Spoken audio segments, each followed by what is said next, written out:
How much are we willing to give away to reach the stars? How much are we willing to endure to reach our goals? How much are we worthy of what we truly are inside? For something to be worthy, it needs to matter, and it needs to hurt when it is not there. Identity, memory, heritage, stories. The stories that we live, that we create, and that we survive are what makes us worthy of telling them, and spreading them, and living with them, sticking and merging, and continuously being reformed within ourselves.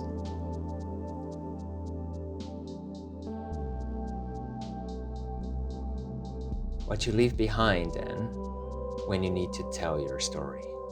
Your land, your town, your ways and your language, maybe your family, friends and loved ones. The stories we tell are integral to the mesh of tales of our forefathers, and theirs of their forefathers. But our hair grows wilder and runs off. Freedom and fear, openness and prejudice, glory and ruin. To find oneself is to find our difference within the word.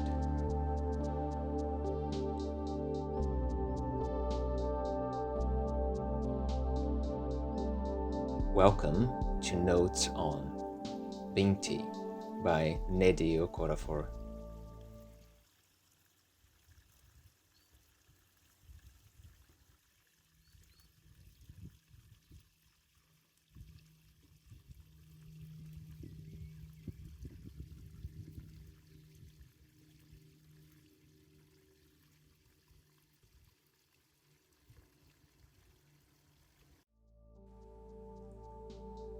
Binti is a story about a girl that runs toward her goals, her desires, and has to overcome the obstacles in her adventure in space and beyond. I have read Binti as a science fiction tale, a space opera in the form of novella, and to be happy with that is fine, is enjoyable, but is good. But Binti is more, much more. Too much more to be confined within the realm of genre expectations. I don't remember when I have first heard of Binti or Nnedi. It might have been through her publisher or through social media or through a friend of a friend who have heard of the book and told me to read it. It might have been all, it might have been none. The important thing is that I found its way to me. Just as Binti found her way out of the planet into the spaceship that will carry her to her objectives.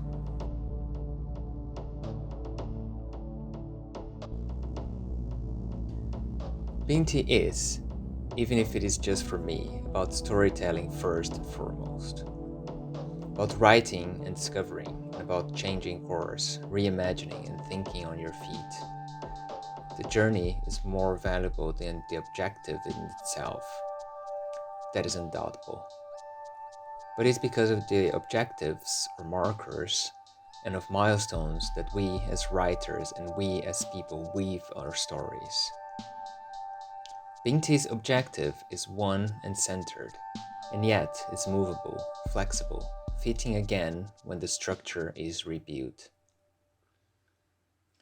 Binti is about change, about growing, and about fitting in your own story, even if it is not the story you were told. She left as one thing, as a Himba, proud of being part of something larger than herself. She was told that she was Himba, that she had 9 siblings, that she is the youngest of 6, elder of 2.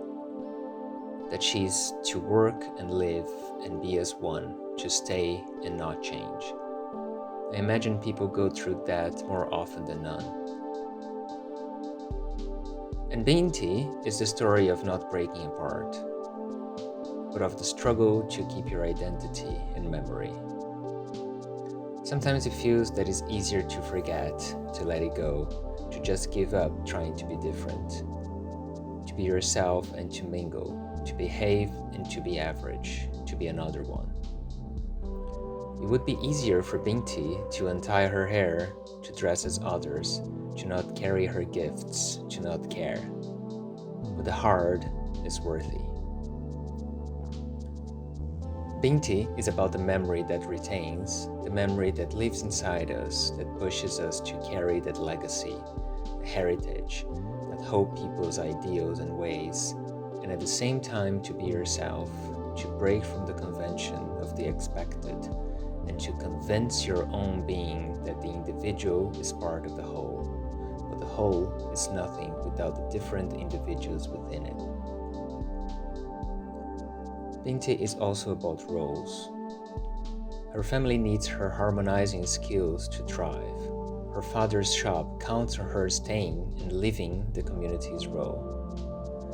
Without that piece, the puzzle is not complete, and the thread is broken. But it can be mended, it can be changed, it can adapt. Yes, it can. But we can all agree that to change one's family's mind is a task beyond any harmonizer, with or without an add-on.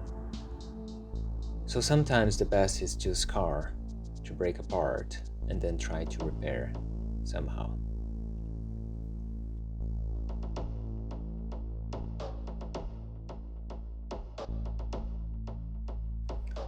Knowledge and expertise are normally things linked with the pariah manifest. One lives to learn and to discover, to be and to become more than another one, only to be looked down to be hated or feared by those who don't understand. A body without belonging, without origin or destination, only journey and growing. And the Meduse, fear, unknown, different. Bodies that are not the same as humans, bodies that are seen as dangerous, as strange, as enemy. Prejudice survives on ignorance, and fear strives on hate. On both sides, ignorance and fear, instinctive protection, separates and break bounds. Bounds that can be harmonized, that can be comprehended, and can be mended with care, with respect, and with oche. I can only imagine how people who struggle with active racism prejudice feel. The act of denying belonging, gatekeeping, became normal, regular, became the norm. The belonging you grew up in, the belonging you were aiming for, that is what Binti tells us. We all belong to the things we believe in. My tribe is obsessed with innovation and technology, but it is small, private, and, as I said, we don't like to leave Earth. We prefer to explore the universe by traveling inward, as opposed to outward.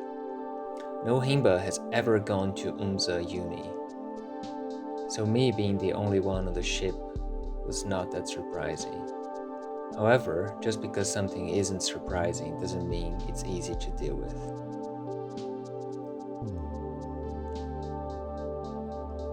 Binti is more than an essay on identity and heritage. Binti is more than just a sci-fi flick one should read and forget. Binti is trouble, is messy, is moving things around, is changing and changing again, and is growing, reshaping and readjusting, representing inward and outward. What would you leave behind to follow your goals? Nothing. You carry all that, all the threads that make you who you are, and try as hard as you can to weave them amongst the stars.